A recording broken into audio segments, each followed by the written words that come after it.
See, the trick is that the recording, technically, I'm not taking a minute. I'm just saying I am, and unless they watch the VOD, they'll never know. Jokes that I restarted the recording, and they do know. The four of us entered inside, chipped dining table in the center, and the lamp with a broken bowl hanging from the ceiling up top. Why are you detailing a ceiling lamp? But other than that, the place looked nice and tidy. To indicate that it's not that great. The Halfords was sitting on the other side as I lifted my snout to spot Olivia sitting between them, torso level with the table, after being given a bunch of cushions. That's not stable. She's gonna fall. She's grown a lot since I last saw her. No longer a baby, but a kid like me. She's your age, Anon. Of course she's a kid like you. What the fuck? Wearing a short sleeve with blue overalls and the now short green head-length hair. Her gold-grey eyes completely engrossed upon a piece of paper in front of her. The small baryonyx was drawing, a few colored pencils scattered on a portion of the table. Her tiny claws occasionally switching out a pencil. Seriously, this is 2 very long sentences. Stop it. They must have been nice, just forget the real one. The one who doesn't give a shit about you. On our own little world. Oh. Why are you being so mean? You have such nice parents, Anon. Wouldn't you have mellowed out a little bit? Like, you're like, oh, I won the fucking kid lottery, the birth lottery, and your parents are pretty cool, and everything's kind of nice, and you're still this. How can you stay this cynical? You have to be cynical like 24/7, or it wears down. Like, he's already doubting if he should just do nothing for them, you know? Like, come on, Anon, stop pretending. You're having fun. I'm the guy that slaps Anon on the back and says, you're not fooling anyone, kiddo, you're having a great time.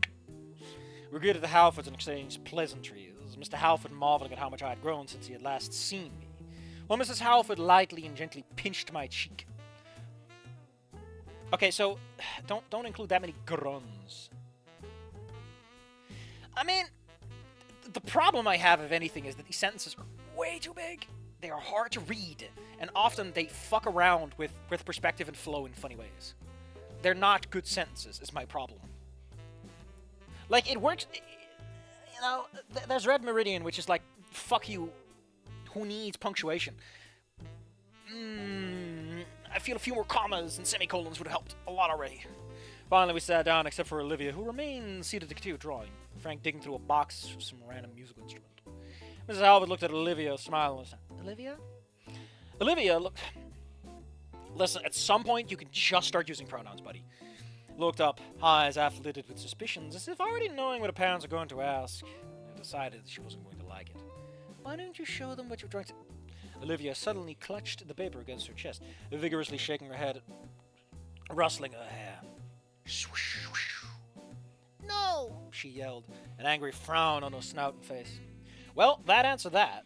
The adults smiled, and Joanne waved a claw at them. Oh, she's shy.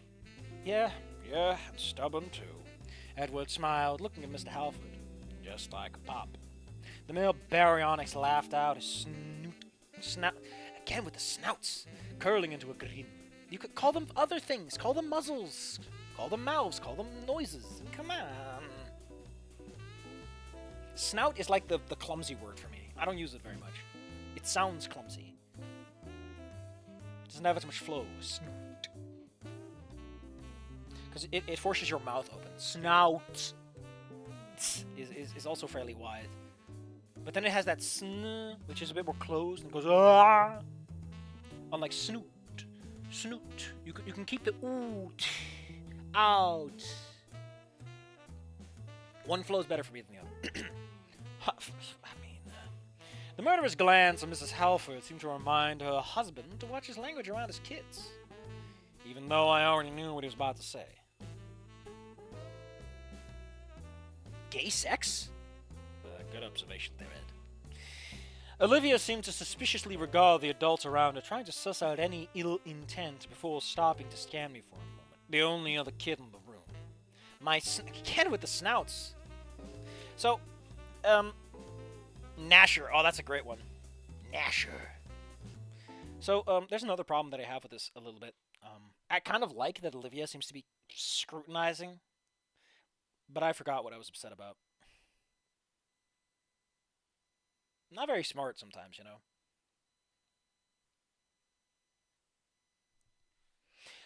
It's with reincarnation. If Olivia is also reincarnated and she's aware of where she is, which would be weird considering she seems to be the same person, I kind of like the idea of her being more like when you make a story where two characters are they are not in it together. Anon and Olivia are separate reincarnations. You should have them have differing viewpoints so that they can contrast and conflict over it. Olivia might be like, "Oh, I like this. Like my legs work. My dad's alive and here for me, and everything is better. Like I like this life. You have such a good life, Anon. Why are you such a fucking bitch about it? You know, have that contrast and have the characters clash over that. That's fun. So far, this is a lot of padding. This is a lot of filler. It is setting up the relationship between these people, and I know the Halfords are going to die.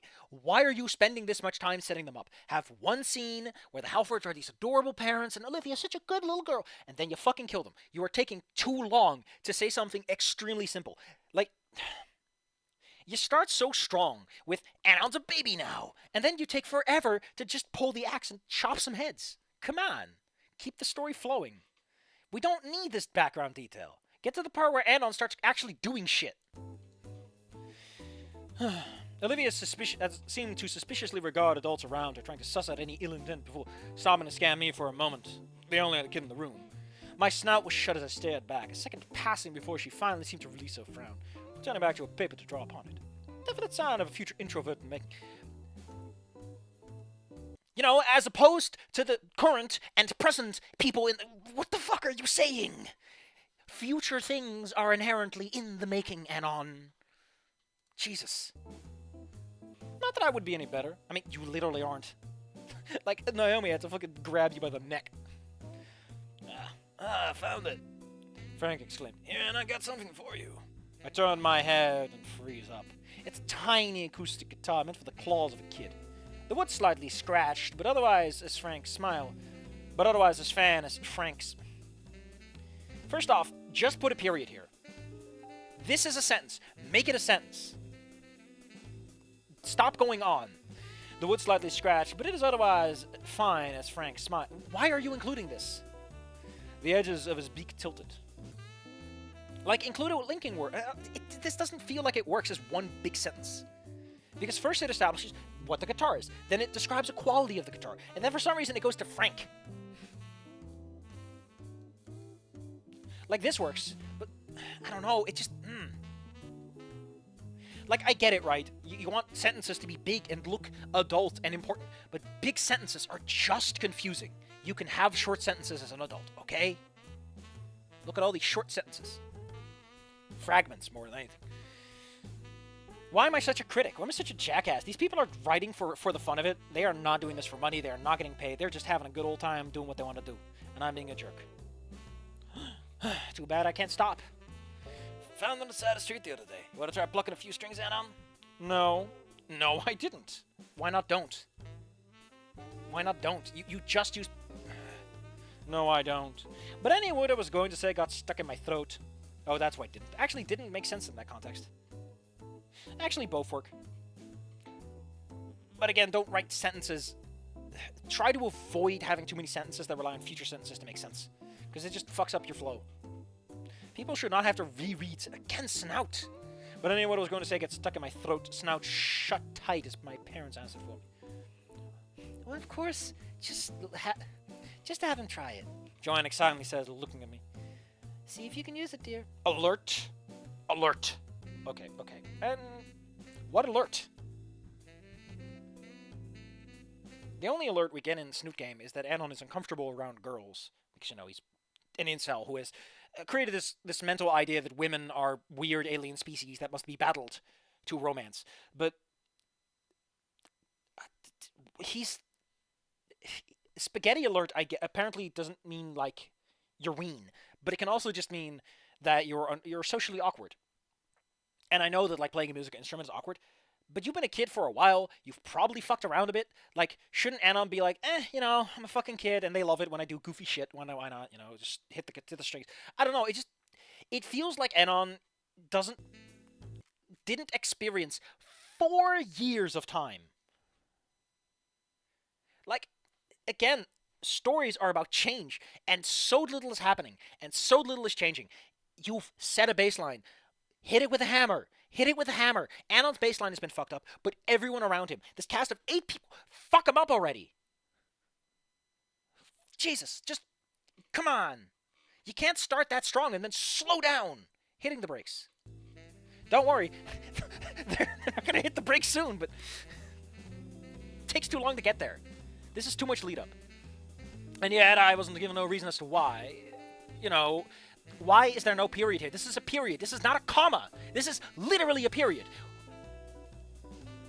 This is when you repeat words like that for emphasis, that's a period. That's a sentence. Jesus.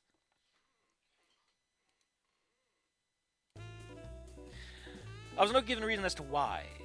Why my entire... Or you can use an ellipsis, I guess. Or a semicolon. But like a comma's too weak for this. Because the point is to stop and emphasize the word. If this was a script, the guy would be like, oh, this... Great, my first read is fucked up. While my entire body was in sudden alarm and completely locked up. I mean, again, I know the feeling, right? When you're young and you... Especially like Anon has a bit of... Actually, does he? He's 18 years old. At this point, he's 22. Shouldn't he be, like, slowly moving on? Actually, 23, if anything. But shouldn't Anon be, like, not giving as much of a shit? I mean, he's a kid. He's an adult who's now a kid. Like, if anything, his inhibition should have been lowered. Frozen as hard as my scales. It was like never before, too. Deafeningly loud as my parents. The Halfords. Even Uncle Frank were tuned out. Their voices like water. Oh, I know that feeling. The water in my ears as the world outside kept moving on. The guitar is suddenly placed against my chest, my shaky claws grasping on it. Fang taught you how to play, buddy. Actually, no. I think one can be done without that. My tail pointed straight up in agitation, tip bumping against the crossrail of the chair. Fine. Good job there. I could do it. Just pluck a string and give it back. Just pluck a string. Just... You want to try? What? Something bangs against the ground. I blink. The guitar is no longer in my claws, but clattered face down against the floor underneath the table. Everyone's looking at me. Even Olivia, who'd been startled by the noise, having ceased her writing to stand with a raised eye. I feel a warm claw on my shoulder, somehow not flinching. Seeing this... No, he didn't write suddenly twice, Safi. What the hell are you doing? Seeing the suddenly concerned look of Edward. Anon, are you? Anon, are you? Toilet! You want me to? I immediately hop off the chair and rush to the bathroom, shutting the door behind me and turning on the lights. Why would he turn off the lights, Safi? What are you drunk? Turning off the lights, you know, like you do when you enter a room. I'm so drunk. I'm not drunk, though. I'm just a little sleepy. The momentary pause allowing me to hear Frank's muffled voice outside. When you gotta go, you gotta go. I could hardly reach the sink, but that didn't matter. Collapsing to a kneel as my claw reached my chest. My heart was beating like a machine. I don't want the music right now. Let's turn it off for a bit. My snout struggling to breathe in air. Come on, what is... I swallow, wetting my sharp teeth and getting my thoughts under control. So, since Anon is used to human teeth, would he have... How often did he bite his lip and his tongue and he was like, oh shit, that's so much worse. The fuck was wrong with me? What are you talking about, Anon? This has to be some side effect of being a kid again, surely. After all, this has never happened to me before, not once. If Anon inherits certain psychological traits of his new brain, like, you can't have both. It's too weird. There's fridge logic, and then there's... Like, fridge logic is fine, because your viewer reader won't notice until later, or some asshole on YouTube tells them about it. You know what I mean. And yet, why did I get this feeling it was going to happen again at some point? Oh, he's got that feeling. He's got PTSD. Oh, shit. He's like, oh no, I'm going to meet Fang again because I'm playing guitar when I was 4 years old. Goofball. A knock on the door almost makes me jump. My mother's voice calling. I like that he uses the word mother instead of mom. That does feel a bit more formal. It does give this compartmentalization. Anon, dear, are you alright in there? Fine. I answer, too quick and too instant to be anything but fine. Fortunately, my mother doesn't pick up on it, pausing for a few moments before speaking. She's your mom and you're 4 years old. She knows. She should know. She's your fucking mom. Moms know stuff. Or maybe they only know when you're like 10 because they've been around you for like 10 years. And at 4 years old, if you had like adult level lying, they couldn't pick up on it. Because, you know, it's the years that make the difference. That's an interesting thing to think about. We'll never get to learn because that's a hell of an experiment, but you know what I mean. Frank wants to show us and the Halfords around the place. Do you want to wait for us to wait for you? No. Are you sure? You're missing a closing quotation. Yes. Okay, dear. You can stay inside with Olivia while she draws. I then heard her move away from the door, walking off as the voices outside began to disperse. After waiting for about half a minute, I finally gathered the nerve to open the bathroom door, peering outside to make sure all the adults had left. I also had a moment where I was once locked myself into a bathroom because things weren't going right. Multiple times, actually. Once because I almost drowned. Ain't that some shit? Air escapes my snoot through a heavy sigh, slowly exiting back into the dining room. What, your sigh or you? Your air escapes, so slowly. I'm just saying, Anon. I'm just saying, writer man, you should not double up on stuff like that. Olivia pays zero attention to me, still drawing on a piece. That should be a period. It's still drawing on a piece of paper. Makes me wonder just what she was making that had us so focused. You started off with such nice sentences, and then you're like, let's do a run-on. I deserve it. The guitar is by my chair, propped up. No, it's propped up. It's propped up against something. Although, I don't know. Maybe you can prompt something up against something. I don't know. Whoa, shit. Oh, whoa, okay, I'm sorry, I'm messing some stuff up in the background. You know. And, 8 great games for girls. And fucking Bloodborne's on it. Oh, that's great. Yakuza 0! Nope. Prompted is not standing upright. It is propped up. Sorry. The cold feeling beneath my scales returned, and my instincts and thoughts urging me to turn away. Don't want to make a cut? Let's make a cut.